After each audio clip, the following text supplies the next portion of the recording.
And welcome back, ladies and gentlemen, to the Lenovo Tech World India Edition presents Dynamic Duos Counter-Strike Global Offensive Tournament. It's going to be your boy Aggressive with Baba Gusta once again back on the hot seat. And after two, let's say, first one not as intense, second one very intense when it comes out of the raw mechanical skill, and now the third match that could be either an up or down, could be very close, could be quite passive. We never really know. That is why it's called Dynamic Duos. It could be an incredible synergy between two people who are able to completely outclass their opposition, or it could be people camping around a corner.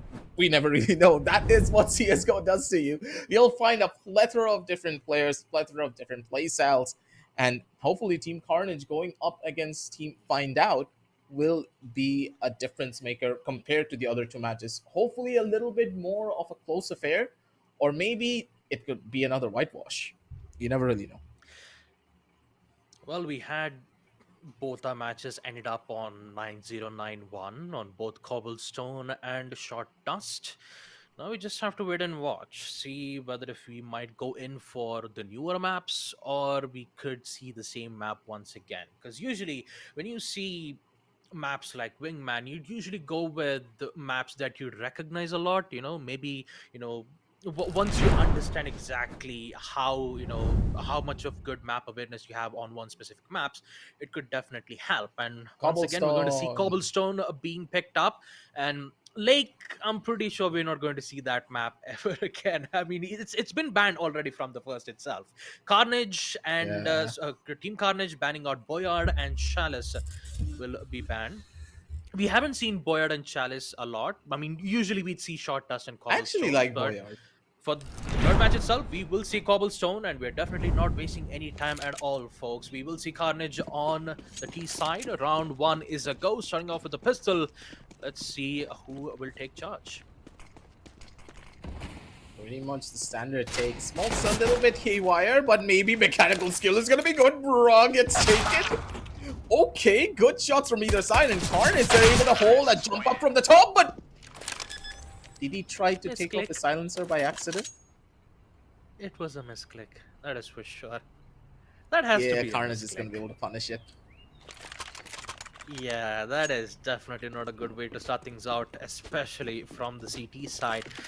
And looks like Carnage is bringing out his trusty shotgun. Oh, very deadly in close range.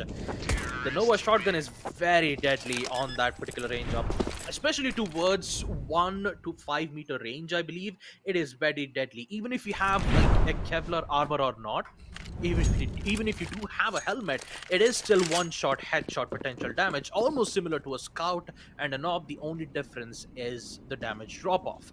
But round number 3, Find Out really needs to be careful on short range gunfights, because Carnage once again gets caught out. Oh boy, the adaptations on Find Out is really good, but they still need to secure it. 1v1 post plant. Sage, what would be the response? What? Oh no, UMP. Oh, he just needs to be I'm confused. and what he just does happened not. there? Not quite sure. Maybe a misclick once again, and this time it's Find Out who gets the advantage. A lot of things are happening in this match that I cannot explain. I'm sorry, ladies and gentlemen, back at home, but pretty much this is... it's CSGO in a nutshell. This is what happens in this game. There are moments that you can explain. There are moments that you can easily figure out what's happening throughout the entire game, but there are moments like that you cannot really hold on to in Sage mode. Good when it comes out of the tabs. Controls it. Does find a kill out of it, and now Wave pretty much stuck on an island. He needs to try and figure this one out. It is a 1v1, of course. Carnage did go out with a blaze of glory, pretty much. And now Sage mode, he's at very low levels of HP. He needs to get a one-tap to try and make this one work. And Wave, he's trying to play it smart. How will this one go down? The bomb is now in his grasp. He's just playing the top side. Sage mode's going to be able to pick up the bomb.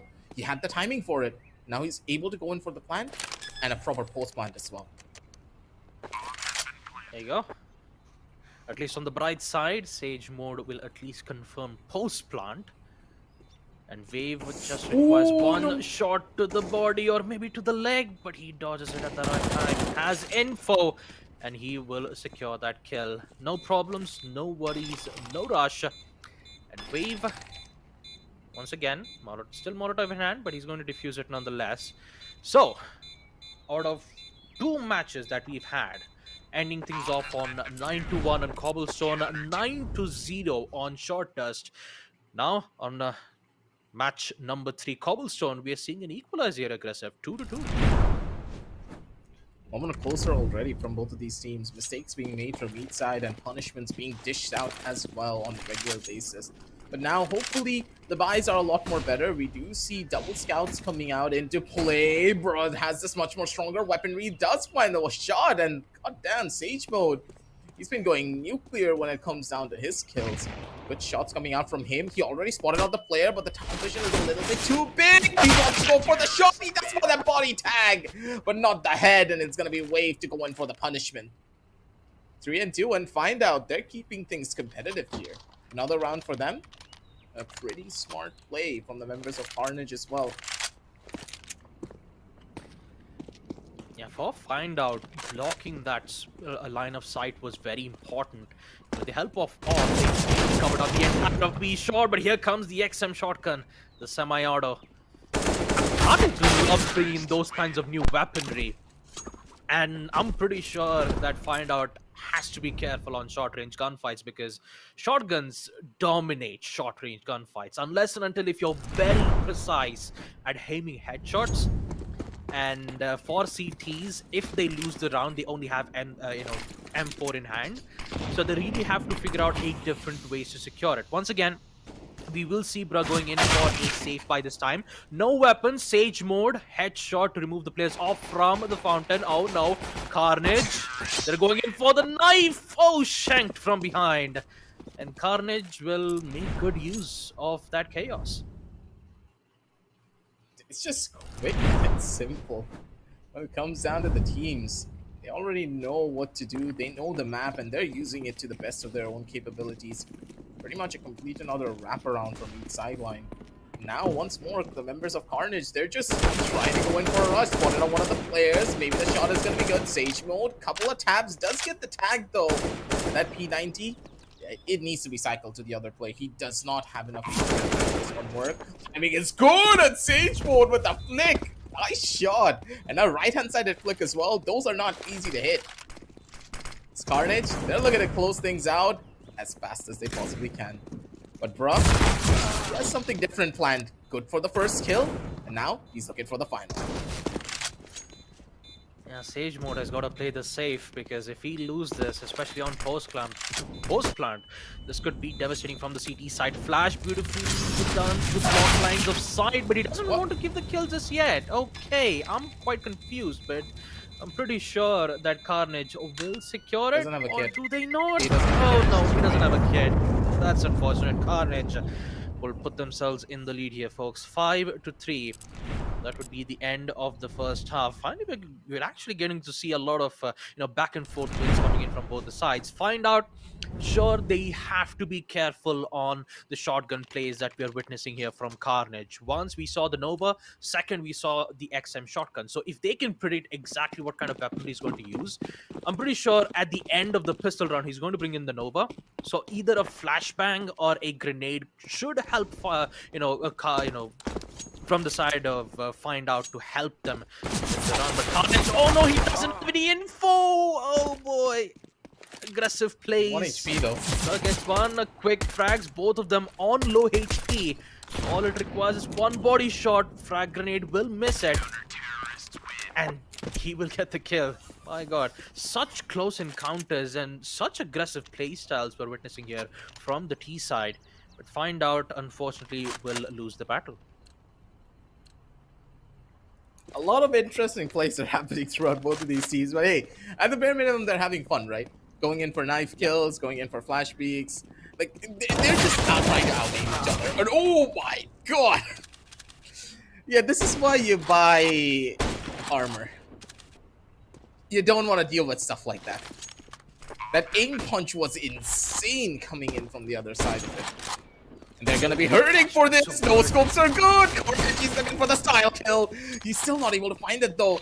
Just to wrap around, maybe go for one more shot. Close quarters go bad. He does find the no scope over onto another. He's still the bullets for it. And oh my god, a no scope headshot to finish things off. And Carnage, he is going in for the style points in this tournament. Dynamic duo, making a dynamic single.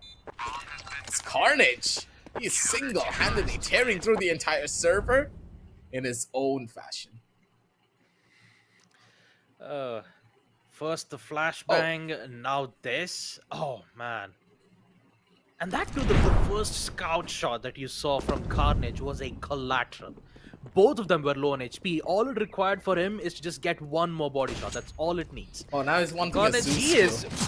Oh man, he is definitely in for a one time, but no, Wave just said, nope, not happening. You know, you've had your fun time with the scouts, you've had your fun time with the Zeus, enough is enough. It's time that you find out the terror from the T side. 4-7, Carnage, 2 rounds required for securing map Cobblestone. And here comes Lenovo. Aggressive playstyle. Zeus definitely not working out. Sage for no, he's get out. Oh no! You gotta the timing was not that good. Nova. Oh, the timing didn't work out well for him. Carnage is gonna lose his life, and now Sage is gonna give away his intentions too. The Nova definitely gets shot. What? How does he? I don't get it. What? I mean, sure, I guess, right?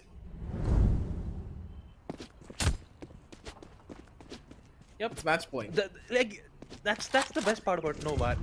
Many people cannot expect how good of a shotgun it is. It's basically a mini scout. You just need to aim it right into the head. That's how powerful the Nova shotgun is. Good tag to the body. Just needs one more to try and find this. Timing is everything. He does find the double shot to the body. He just needs to expect this swing. They're both very low on HP. He could just switch to the USP if he wants to here. He has the angle for it. Yup, the timing is good. The USP's gotta be cleaning up one. But now very low on HP. The headshot is key, but he's not gonna be able to make it happen. Wave does find the clutch. 5 and 8 as Carnage. What's the game plan now? They don't really have a lot of money to play around with here. But maybe with this FAMAS, things could be looking up. You also have the insanity from Carnage, so maybe he could at least, you know, deny the push from the T side, but he also needs to be careful. Because Find Out are definitely going in very aggressive. Zeus once again in the hands. Smoke, good lineup to, you know, block lines aside from the Coop, I believe. But still gotta be careful on a short range too. Carnage playing it very safe as possible, but turns out Sage mode will get caught out from Wave. He's now all by himself. Only has the Zeus and a USP in hand. No information. Both lines of sight being blocked. Zeus definitely not working out. And Carnage definitely needs to find a different way, because that Zeus is definitely not working out at that specific range. Yeah, he needs to get a lot more closer. You'd think that the Zeus would have a bit more range, but honestly, this thing is pretty much on knifing distance, if I remember properly, right? Yeah, it is, yeah. Good tag. Once again, those tags are so precise from Sage. And Carnage are just utilizing the scout so well, forcing the T side to remove most of, you know, the amount of HP that they require to at least tank a damage or two. So for the CD side, all they required is just one body shot, and Wave will actually secure a headshot, an important one. There goes Sage and the scout, which means that Deagle still has a chance to secure this 1v2. Smoke's being thrown out, lines of sight being blocked, which means that Find Out will get the possession of the B side. Smokes once again being used, and Carnage will play in short range. Body shot required, will get one. Gets the second two. Two headshots back to back. And just like that, folks, Carnage will end things up with a 9-6 scoreline on short Cobblestone. They will head off to the next phase. And what a performance do we get to see from Carnage? Yep. That was clean all around. Good shots, and they were having fun doing it all too. That is what really matters at the end of the day. You can see that both of these teams, they just were in the zone and they were having fun at the same time. Carnage on the other side, not really controlling their economy as much, but at that stage, if you have aim that good, do you really need to control your economy? Maybe just polish up a little bit more, I would say, but in some ways, I don't think they were taking that seriously either. Going in for knives, Zeus kills, like, come on. It is what it is, especially when it comes down to the qualifying stages. I mean, that's the thing, right? If you have fun, you'll even have more chances to win a lot. So having that positive thinking and just playing it on your specific strengths definitely help you in your next future rounds. But definitely from the side of Team Find Out, they should not be disheartened about this. Team Carnage, on the other hand, definitely they stay true to their name. Though the amount of chaos that we've witnessed on Short Cobblestone is definitely a sight to see for the rest of the teams who will be competing in this tournament. So definitely they'll be having a tough time. So we already have our three matches completed. We have Team Akatsuki, Team Too Simple, who will proceed into the next phase, and the third match, Team Carnage.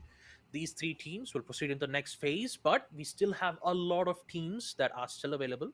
And we still have one last matchup left, which will be Team Real OGs, who will go up against Team Slow Aimers. The winner of that will proceed into the next phase, and only top four teams will be selected, or should I say, have a free ticket to Delhi.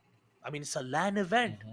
You'll have a lot of people cheering Yep. for you guys. It's a 2v2 wingman. And also, let's not forget the prize pool itself, 50,000 rupees. That is a lot, especially on a wingman tournament. Yep, that's a lot of moolah that you're trying to go and fight. Plus, getting an opportunity to do it in front of a crowd, now that is something that you cannot give up on. A lot of the teams, they are going to go through thick and thin to try and make it through to this land. Because don't forget, you're fighting through the best the country has to offer to get a chance to play in this land. And in a 2v2 tournament format, there are a lot of different mistakes that could happen, and one mistake can cost you pretty much everything. Team Carnage, they do make the mistakes, but at the end of the day, if they're having fun doing it, it's completely fine. But hopefully, they polish things out and bring in something a little bit more serious down the line. You never really know. But hey, it was a fun watch, I would say. Knives, Zeus, and of course, insane shots coming in from Sage Mode. They have the aim for it. And if they just build the game sense, things could be drastically more different down the line. Yeah, it's like we just have to wait and watch and see what's going to happen. So let's take a look at the scoreboard once again for match number 3 between Team Carnage and Find Out. Once again, Carnage will be on the top of the leaderboards with 10 kills, with Sage Mode having 12. Carnage currently currently in top, mainly because he did defuse 2 of the C4s. So for Team Find Out, 11 kills to Wave, impressive performance from him, and also Bruh with a total of 8. All in all, I have to say that despite the two matches that we've had, both of them ending out on a 9-0, 9-1, this match was really interesting, especially from Carnage's end, where you get to see a lot of innovative play style being made, especially from Carnage's end. Novas, XM shotguns. We Mm-hmm. do get to see some certain amount of utilities being used, but there was a lot of smoke that could, block a lot of lines of sight. Find out where True. mainly playing for a lot of long range gunfights, whereas Carnage was just doing a bit of mix and match. Sometimes they're doing short range True. gunfights, sometimes they're doing long, sometimes they play aggressive, sometimes they don't. It's always about changing strategies. That Find Out was having a lot of difficulties to cope up with those strategies, and they eventually did True. ended up buying out from the tournament. Unfortunate, but for Carnage, they will definitely be happy about this. Guaranteed. When you think about the overall scale of this tournament, this is just one tip of the iceberg. We still have a bunch more games, but before we get into the last and final game of the day, we're going to take a short little break, ladies and gentlemen, to set everything up. Don't go anywhere. We'll be right back.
Alright, ladies and gentlemen, welcome back to Lenovo Tech World India Edition presents Dynamic Duo for Counter-Strike Global Offensive. We are back with the final matchup for day first of the series. And the final matchup will be none other than Real OGs versus Slow Aimers. So we all had our third matchups. We had 2 matches of Cobblestone and 1 match of Short Dust. The biggest question is, will we see a Cobblestone for the third time, or will we see different maps? Because when it comes to maps, I'm pretty sure that there will be that one map where many people would choose to, go in because of mainly how safe it is for a map pick. Usually they'll just prefer to go in guns blazing, but we just have to wait and watch, see what kind of map beaters do we expect. So aggressive, we've had our 3 matchups already completed. We had Cobblestone 9095 and Short Dust also ending things off on a 9-1 score line. So we had a lot of aggressive plays. We did have a bit of passive plays too from their end, but we just have to wait and watch and see what kind of match do we get to expect on match number 4 here. Yeah, real OGs versus slow aimers could just be a little bit interesting, but at the same time, I don't think we're gonna see a diversity when it comes down to the map pool. Everyone just will prefer to play Short Dust because that's what they've been playing for the longest time, and of course Cobblestone because it's Cobblestone. Things are gonna get a lot more spicy when it comes down to the best of fives, though, and never mind, I've been proven wrong. The caster's curse always exists whenever I speak of something, doesn't it, Baba? I mean, it includes on both of us, aggressive, let's just face it. But boy, oh boy, am I really excited for map It's been number a for while match since I number last 4. saw this map. Yeah, we haven't seen Boyard quite a lot, but yeah, especially in the dynamic duos, it will be the first. But already there's post plan already been made from slow aimers, and real OGs really needs to pick up the Ooh, pace good if they need to get shots. control, and they did. Ended up getting both of them, especially from BC. 2 kills from his names, and with it, we will see real OG starting things off with a bang. One each for both of the teams. Pretty strong start coming in from the members of the real OGs. A lot of high ground that you need to take control of.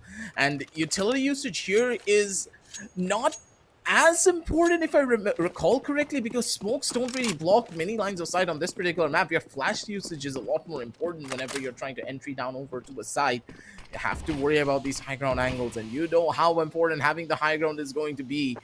They do get the plant down, and it already does seem that slow aimers, they have pre-placed ideas of what they really want to do on this particular map, so they have done their homework. The question is, did real OGs do the same? Joker missed out opportunities. Just to bite the bullet for that one. Good shots coming in from the boss, but he's now on very low HP. Both of them pretty much a blow away from death.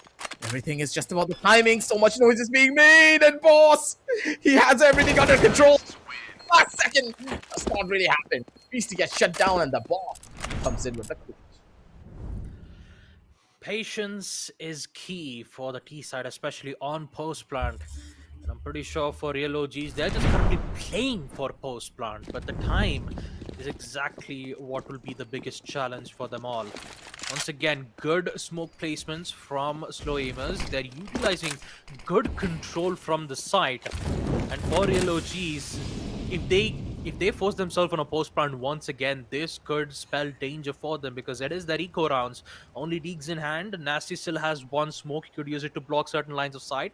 I'm pretty sure he's going to use it on post plant if things go, especially on their bad ways. Two flashes from slow aimers. They have a total of Oh four, but no! great Deeg shot and a good support of that too. Only 8 HP. Boss, he's going to get 2. Oh man.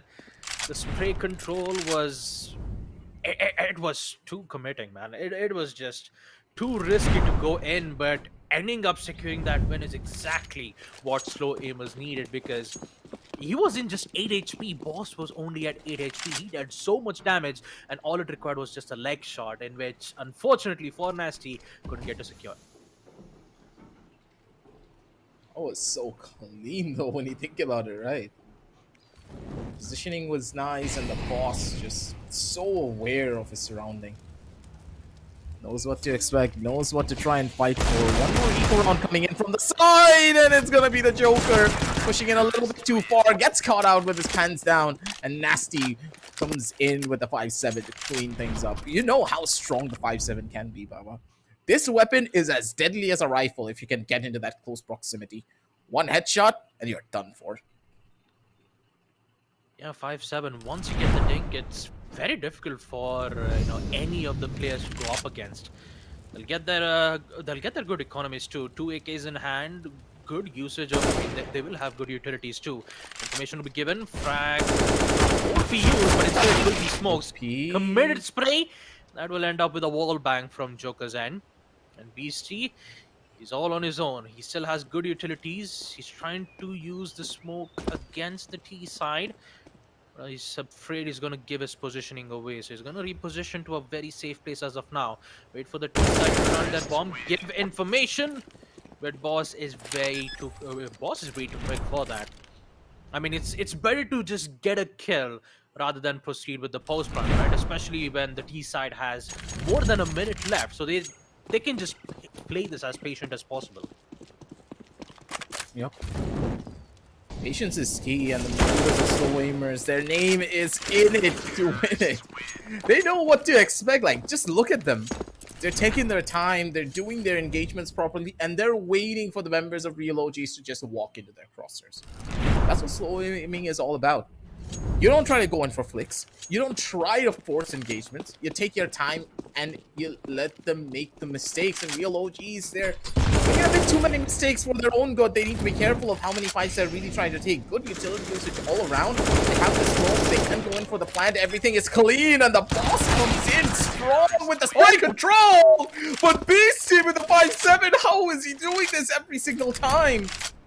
So strong when it comes down to his commitment strats. And the man just swings out with a 5-7 with no care in the entire world and kills the planter and then controls down boss, who was at 1 HP, but still, regardless, good clutch from him. Good clutch and an amazing nade from real OGs, but turns out slow aimers are actually very disappointed in that round loss. And Nasty is very close, has good weapon. He gets the first. Can he get the second? No! Swings in at the right time. And the first half end things off on a 5-3 scoreline. Real OGs, they have secured 3 round wins on the CT side. Good nade usage, good smokes to block off lines of sight from slow aimers' end. But now, with the swaps coming in play and Real OGs being the one on the T side, the only question that I have to ask is whether if they can come back strong or will they lose that pistol round. It's gonna be a pretty tough one to try and decide, though. But then again, it's all about the push-ups. You do see a very slow stride coming in from the members of slow aimers. They're not giving away any noise. They already know the position. No, Beastie! What was that shot? Just turns around and whips boss straight up into the head. Slow aiming in that scenario didn't really help him out. He needed to swing out and maybe find a frag. Things are now looking up for the members of the real OG. Still a good chance that they can take this round away for their side. But Joker, he has to read and he has something to say about it. The wraparound is good. A possible knife kill could be in the cusps. And he has the timing. Oh, And nope, he's not gonna take the shot. He's played it smart. He's played the long game out here, Mama. And I'm pretty sure his play style is what's gonna give him the win. yeah, Joker doesn't want to give away his positioning just yet. He's just playing it safe. He just want to play it accordingly to time. And he's going to wait for the real OGs to proceed with Post Plant and Beastie. If he doesn't get Joker's whereabouts, this could spell danger for him. Plant's been used, a shot to the So head, smart. and that is a confirmed win nonetheless. 6-3. Just playing it really good, especially the boost that we saw from Slow Aimers was also good teamwork coming in from them. The coordination is working out well. The information is just so working in queue for the CT's end. And for Real OG, that is definitely facing, they're facing a lot of repercussions. Especially on the CT side, they're mainly getting high ground control. But if you take a look at Slow Aimers end, they just want to play very close. Once again, 7-3, 2 rounds remain for them to secure Map Boyard. As close as you can be, you're still pretty far from the ending. It was a pretty hefty buy coming in. So they're still gonna have enough money to opt to go in for those AKs. So they're on the deals, I do believe. Yeah, this is not gonna be too much. Not really the economy to take anything away. And at the very end, it's just a boss coming in for the clutch. Good trades, and look at how much map control they have. They're taking control of two sides of the map. Joker goes to the right side, while Boss goes on the left. They're going in for pincer strats, and these kind of pincer strategies are just so hard to try and take a fight against. You need to whip around instantaneously, use your utility from conjunction. It's not happening. And the members of Soul Aimers, they're playing this one smart. They're not relying on their raw mechanical skill whatsoever. They're just playing your time. Because for CTs, all they have to do is just waste time. And with the broken buys that we've seen from Real OGs, no smokes being placed, fake plant, will Slow Aimers take the bait? Yes, they do. They're going very aggressive. Molotovs will give away one of the CT's position. Ops being used to cover long-range gunfights, smokes to block lines of sight. And at this point, you could see they don't care about high ground potential from Slow Aimers. They just want to fight as close as possible. And that will eventually end up a huge W for them. 9-3 Slow Aimers. They will proceed to the next spot. I mean, I've got to say, the first half itself, when you see the huge difference between getting control of high ground versus getting control on the side, I'm pretty sure that Slow Aimers definitely won that debut. Guaranteed. It was just quick, Debate. clean Debate. thinking. Yep. Debate, yeah. It was just I said quick, debut. clean. Back to the point that I was trying to make. It's all Yeah. about the quick and clean thinking. They played it smart. They used slow aim pretty much. And this is the technical term for it. They're very smart in the way that they do it. They let them walk into their crosshairs. Half the time, I don't even see them flick. Boss comes in with a couple of good shots, yeah, but even when he was playing the op, he just held a corner and just waited. They walked straight into him. And that is the kind of playstyle that I was hoping to see coming out in this tournament. There are a plethora of different styles of aiming, plethora of different styles of how you approach Counter Strike. And this is one of them. You don't rush, you don't try to go overly aggressive. You use your utility to be smart, block off lines of sight, hold angles together, go in for pincer strats, and play together as a unit. And if the members of Slow Aimers are like this moving on down the line, I'm pretty sure that even the members of Too Simple that we saw before, they could have a run for their money as well. You never really know. Yep. Too simple. Carnage. Carnage is, I mean, Carnage is innovative plays of the shotgun, and then you have Simple with the flick shots that we witnessed, and now the final matchup that we're going to witness: Team Slow Aimers using strategy and playing it precise. Especially while they were playing Sure. on the CT side, once they had information on one player, that was more than enough for them to use their smokes to block line of sight. And that's exactly how they're trying to play. They were trying to use teamwork, good teamwork. They even used boost to help one of the players from the side of CT to be at a very advantageous position. They used boost 2 times, one of which did not succeed, especially in the pistol round, but then the second, it did ended up securing the win nonetheless. So smokes being True. put to good use from slow aimers. Flashbangs was used from the T side. Every single round that you see from slow aimers, you always see them have 2 flashbangs and 1 smoke. Flashes to particularly remove some of the players who are holding one site. Smokes to confirm the plant. And on CT's end, you didn't get to see them use flashes a lot more often. It was just usually smokes to block one player's line of sight. So once they get a kill, trade will be denied, and next thing you know, they would end up with a 1v2 major advantage. So final match for day one, ladies and gentlemen, it will be 9-6 with 14 kills, with Boss 5 kills to Joker, and Beastie with a total of 7 from the side of Lilo G. 9-3, yes. Yes, the classic scoreline. You gotta love it when you see it. But for Boss Mhm. Man, 14-4, this guy deserves to have a round of applause. The amount of clutches that this man pulled off, it's incredible to see. But then again, BC and Nasty, they have very good aim, regardless of what happens. Their aim was there, but I do believe they just felt a little bit too uncomfortable on this map. You could see it in their playstyle. They didn't know what to expect. They didn't know how to play this map as well as the Wamers did. And that's the thing about Counter-Strike. Map knowledge is very important, but especially in a 2v2 wingman situation, if you have good map knowledge, doesn't matter how good of a aim your opponent has, you can just flank around them, get a proper timing, shut them down immediately. But hey, that's all for now. Baba, take it away. Yeah, well, folks, that will conclude day one of this series. Hope you guys enjoyed it. And also make sure to check out Lenovo's powerful gaming laptops. A link is in the description below. And also, I forgot to mention Legion 5i, the most powerful gaming laptop that you will witness as of now. Make sure to check out the link. It's in the description below.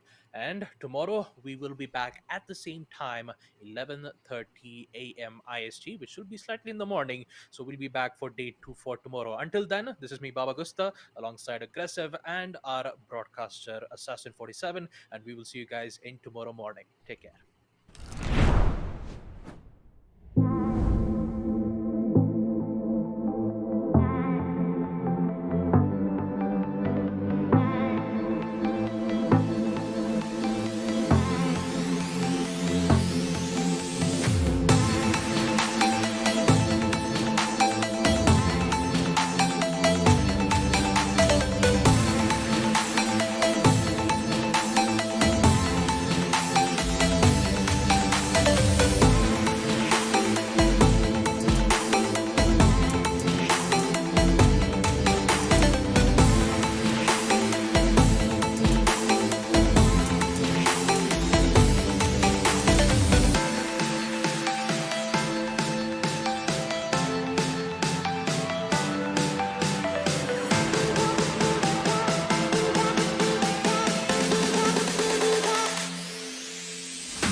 Hey, we can run.